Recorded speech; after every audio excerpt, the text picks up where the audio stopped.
بسم اللہ الرحمن الرحیم۔ حضور صلی اللہ علیہ وسلم پر جو جادو ہوا تھا اس کا اثر آپ کے اوپر کیا تھا؟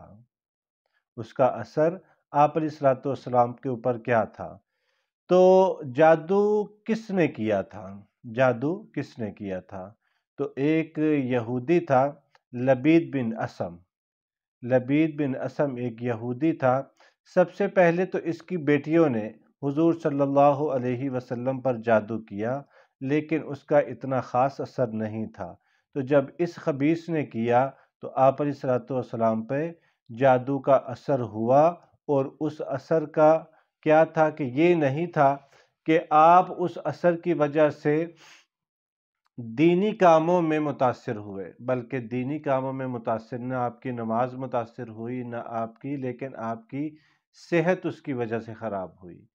آپ کھانا کھاتے تو پھر کچھ دیر کے بعد کھانا مانگتے، کھانا آپ کا کم پڑ گیا، ازواج مطہرات کی طرف توجہ کم ہو گئی۔ تو ایک مرتبہ حضرت عائشہ رضی اللہ تعالیٰ عنہ فرماتی ہیں، اس کا مفہوم ہے کہ ایک دن تھا یا ایک رات تھی، حضور صلی اللہ علیہ وسلم میرے پاس تشریف لائے اور فرمایا، عائشہ میرے اوپر جو جادو ہوا تھا میں نے اللہ سے دعا کی اور وہ جادو کا اثر مجھ پہ ختم ہو گیا۔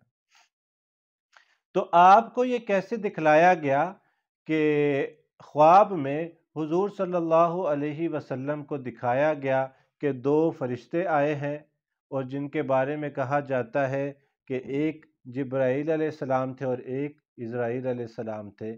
تو ایک سر کی جانب کھڑے ہوا، ایک پاؤں کی جانب کھڑا ہوا۔ ایک نے پوچھا کہ اس شخص کو کیا ہوا؟ دوسرے نے کہا اس کے اوپر جادو ہوا ہے۔ پھر پہلے نے پوچھا کہ کس نے کیا؟ کہ یہودی ملعون لبید بن اسم نے کیا ہے۔ کس چیز کے اوپر ہوا؟ بالوں میں پھنسنے والی جو چیز ہے، یعنی بالوں کے اوپر، کنگھی میں جو پھنسنے والی چیز ہے یعنی بالوں کے اوپر آپ علیہ الصلوۃ والسلام کے اوپر یعنی جادو ہوا آپ کے بالوں پر۔ تو پھر پوچھا گیا کہ وہ جادو کہاں پہ دفن ہے؟ وہ جادو کہاں پہ دفن ہے؟ تو زروان ایک کنواں تھا، اس کے اندر دفن ہے۔ جب آپ علیہ الصلوۃ والسلام کچھ صحابہ کو ساتھ لے کر وہاں پہ گئے اور اس کنویں سے وہ جادو نکلوایا، تو آپ کے بال مبارک یعنی لپیٹا گیا تھا، اس کے اوپر گرے لگی ہوئی تھی، اور فرمایا کہ اس کنویں کا پانی اس طرح کا تھا جیسے کسی نے مہندی گھولی ہوتی ہے، اور اس کے ارد گرد جو درخت تھے وہ اس طرح تھے جیسے جنات کے سینگ ہوتے ہیں۔ تو وہ جادو نکلوایا گیا۔ بعد میں پھر کیا ہوا کہ اس کنویں کو بند کروا دیا گیا، اس کنویں کو بند کروا دیا گیا۔ تو حضرت عائشہ رضی اللہ تعالیٰ عنہ نے عرض کیا کہ یا رسول اللہ آپ اس کو لے آتے، تو فرمایا جس کا مفہوم ہے کہ میں نہیں چاہتا کہ یہ فتنہ لوگوں کے اندر پھیلے۔ تو اس لیے جادو برحق ہے، یہ ہو جاتا ہے۔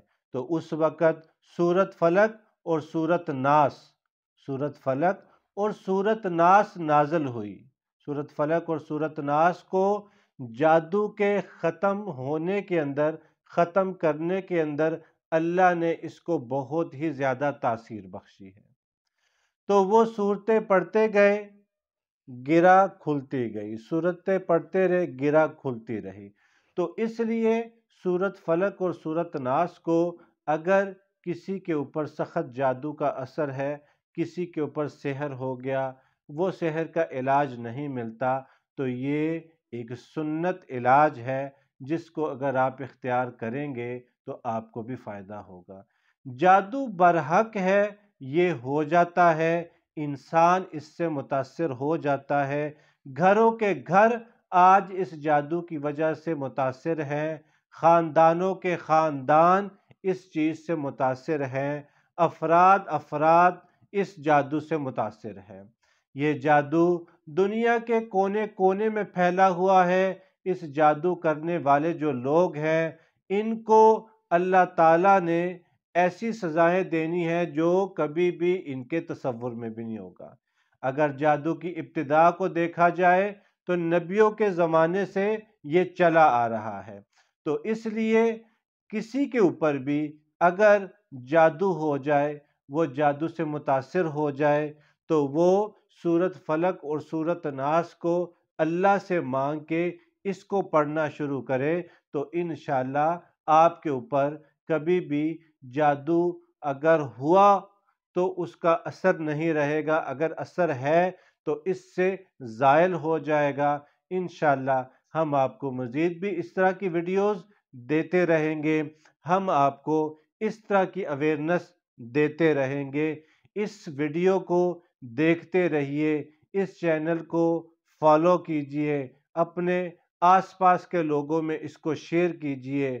اس لیے شیئر کیجئے کہ اس چینل پر ہم آپ کو تمام اس طرح کی چیزیں دیں گے جس میں گھر کا فساد نہیں ہوگا، جس میں گھر کے اندر خیر و برکت ہوگی، جس کے اندر آپس میں محبت بھائی چارہ ہوگا، نہ کہ اس طرح کے عمل کے جدائی کے عمل یا گمراہی کے عمل یا اس طرح کے عمل جس سے کسی کا عقیدہ خراب ہوتا ہو۔